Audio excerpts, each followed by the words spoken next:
जय हिंद दोस्तों। आज हम पढ़ेंगे बोन मैरो, जिसे हम हिंदी में अस्थि मज्जा भी बोलते हैं। ये हड्डियों में खून कैसे बनता है इसको भी हम समझते हैं, और अस्थि मज्जा जो बोन मैरो उसको हम समझते हैं। तो आप ये देख रहे हैं, ये हमारी बोन का स्ट्रक्चर है। ये हमारी हड्डी होती है जो इस टाइप की होती है, और इसको हमने इस टाइप से, तो बाहर का पूरा पोर्शन इसको हमने थोड़ा सा ऊपर का कवर हटाया, तो अंदर से हमारे देखेंगे तो इस टाइप से दिखते हैं हमारे अंदर। इसमें बाहर का जो भाग होता है उसको बोलते हैं कॉम्पैक्ट बोन होता है। जो भाग दिख रहा है हार्ट जो होता है कॉम्पैक्ट बोन होता है। और जो अंदर होता है इसमें, ये बीच के अंदर जो इस तरह बना रहता है गूदे टाइप का, उसको बोलते हैं yellow bone marrow. Yellow marrow होता है। और जो इस टाइप से ये स्पंजी बोन है दिख रही है, सैली की स्पंजी, ये जालीनुमा होती है।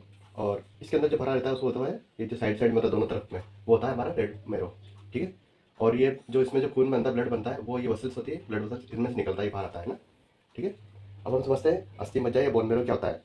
ये हमारी कुछ बड़ी और लंबी हड्डियाँ होती है, जैसे हाथ की हड्डी हो गई, कूल्हे की हड्डी, जांघ की हड्डी, जैसे बड़ी टाइप की बड़ी और हड्डी होती है, लंबी हड्डी, उनके अंदर ही पाया जाता है। छोटी हड्डी जो हाथ की हड्डी, इसमें छोटी छोटी, इनमें नहीं पाया जाएगा। ये तो बिल्कुल छोटी सी है। लंबी और बड़ी हड्डियों के मध्य भाग में पाया जाने वाला स्पंजी पदार्थ होता है। ये गुदे टाइप स्पंजी टाइप होता है, चिकना, क्योंकि इसमें वसा युक्त होता है ये, और नरम सॉफ्ट होता है बिल्कुल, है ना, उतना का ही है। और अस्थि मज्जा में स्टेम सेल्स होते हैं, स्टेम कोशिकाएं होती है, जो अन्य पदार्थ बनाती है और रक्त कोशिकाओं का निर्माण करता है। जो हमारा जो खून बनता है वो इन्हीं में ही बनेगा, स्टेम सेल्स के अंदर। इसमें स्टेम सेल्स होती है, इसी में हमारा ब्लड बनता है। ठीक है। अस्थि मज्जा में दो प्रकार की स्टेम सेल्स होती है। जो स्टेम कोशिकाएं होगी वो दो प्रकार की होगी, हेमेटोपोइटिस स्टेम सेल्स और मेसेनकाइमल स्टेम सेल्स, है ना, दो प्रकार की होती है। अस्थि मज्जा भी दो प्रकार का होता है, रेड बोन मेरो और येलो बोन मेरो। जो हमने यहाँ समझा, येलो जो होता है वो तो अपने बीच वाले भाग में होता है, और जो रेड बोन मेरो होगा वो हमारे साइड्स में दोनों तरफ होता है, इस टाइप से, इधर भी होगा और इधर भी होगा ना।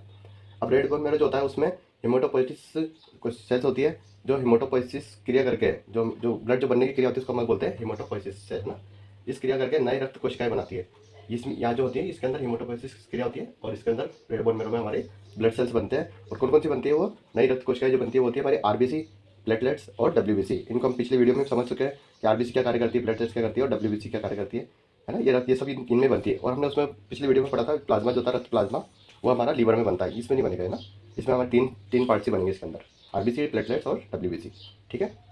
अब जो येलो बोन मेरो होता है उसके अंदर मेसेनकाइमल सेल्स पाए जाते हैं, है ना। इसके अंदर ये दिख रहा है आपको, येलो बोन मेरो बीच में जो होता है, ये क्या मेरे पास येलो कलर नहीं था इसलिए मैंने ग्रीन में इसको शो करा है। ये वैसे एक्चुअल में येलो कलर का होता है ना। ठीक है। इसमें नई हड्डियों की कोशिका आती है, इसको भी हम अगली वीडियो में समझेंगे। ये जो ओसिटोपोइसिस, ओसिटोक्लास्ट, ओसिटोब्लास्ट और ओसिटोसाइट जो होती है, उनका हम अगली वीडियो में समझेंगे ना।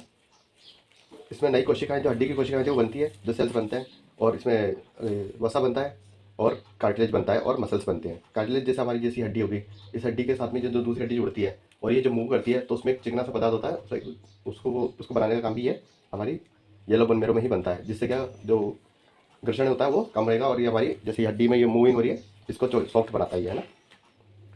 और ये हमारी इसमें क्या होता है कि हमारा जो वसा का संग्रहण, जो फैट होता है उसका, इसको स्टोर हुआ रहता है इसके अंदर, इस गुदे के अंदर बीच में, है ना। जो आवश्यकता पड़ने पर कार्य करता है, जब हमें फैट की जरूरत होगी, ऊर्जा की जरूरत होती है, तब इसमें से इसका कार्य निकालेंगे, या फिर इससे सेल्स भी बनते रहते हैं, और ये हमारे सेल्स काम में आते रहते हैं, नई सेल्स बनते रहते हैं, हड्डियों के बनते हैं, और हमारी ब्लड सेल्स भी इसी में बनते रहते हैं आवश्यकता पड़ने पर, है ना। अब इसके कुछ खास बातें जो होती है वो है कि मैन जो है वो जन्म से लेकर 7 साल या 10 साल तक अस्थि मज्जा जो होता है हमारा पूरा, ये पूरा रेड बोन मेरो ही होता है, पूरा रेडी होता है। फिर जैसे जैसे व्यक्ति बढ़ता है, बच्चा बढ़ता है, और बड़े उम्र से बनने लगता है, 10 साल के लगभग आसपास में आता है, 7 से 10 साल के बीच में, तब ये पूरा, ये बीच में से रेड बोन मेरो जो होता है वो येलो बनना शुरू हो जाता है, और ये पूरे टाइप में बनना हो जाता है। उससे पहले ये पूरा रेडी होता है। ठीक है ना। अस्थि मज्जा में लगभग प्रतिदिन 200 बिलियंस नए रक्त कोशिकाएं बनती है। जो हमारे जो नए ब्लड सेल्स बनते हैं वो 200 बिलियंस बनते हैं एक दिन के अंदर। ठीक है। अस्थि मज्जा में का वजन, अगर जैसे इन सब हड्डियों में इनका वजन अगर देखा जाए बोन मेरो का, तो ये लगभग 4 से 5% पूरे व्यक्ति के कुल वजन का 4 से 5% होता है। ठीक है ना। ये हमने पढ़ा बोन मेरो, जिससे हड्डियों में खून कैसे बनता है उसको भी हमने समझा है, और इसके स्ट्रक्चर को, और इसके बोन मेरो के अंदर जो पार्ट होते हैं, red bone marrow, yellow bone marrow, जिसमें हमारे रेड बोन मेरो में हमारा ब्लड बनता है, और इसमें कार्टिलेज और मसल्स और फैट जो होता है वो स्टोर रहता है, और नई हड्डियाँ जो बनती है, हड्डियों की जो कोशिकाएं होती है वो बीच में बनती रहती है। ठीक है। Thanks for watching.